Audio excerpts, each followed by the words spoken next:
Well, the Trump administration's push to downsize the federal government is now zeroing in on the nation's top health agency. The Department of Health and Human Services just announced today that it's cutting 10,000 more employees from its workforce. Agency officials are describing this as a dramatic restructuring that will save taxpayers money.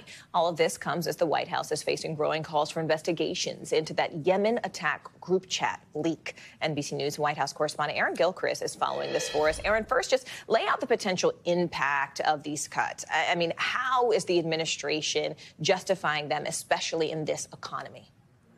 Well, the administration is saying that it's going to save a ton of money by doing these cuts and restructuring this agency. All of the federal agencies have been given directives to come up with reorganization and restructuring plans. And as you look at some of the top lines from what HHS is going to be doing, you can see that they're going to cut about 10,000 employees on top of the 10,000 or so who've already taken early retirement, who took that buyout back in early February, and other ways that they've been reducing the workforce.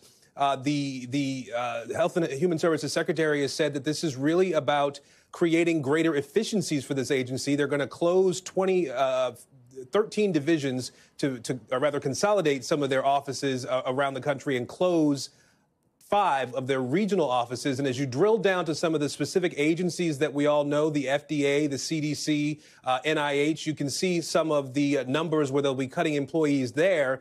But they say this will not affect things like drug and food reviews or inspectors. And for NIH in particular, they say they're going to consolidate functions in procurement and human resources, communications, things like that. And that's where they're going to save this $1.8 billion a year.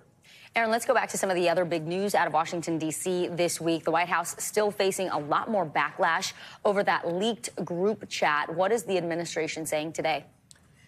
Well, the president is still standing behind his national security team. That's the big message from the White House today. I want you to hear the White House press secretary earlier today talking about this story involving Signal and The Atlantic. We have never denied that this was a mistake, and the National Security Advisor took responsibility for that. And we have said we are making changes. We are looking into the matter to ensure it can never happen again. There are Democrats in particular on Capitol Hill who are calling for members of the president's national security team to be fired, namely the National Security Advisor or the Secretary of Defense, Pete Hegseth. The president has given no indication that he intends to fire anyone. There are still Republicans, Morgan and Vicky, who also have told NBC News that there needs to be some accountability. That means somebody will lose their job at some level in the national security structure. Thanks for watching. Stay updated about breaking news and top stories on the NBC News app or follow us on social media.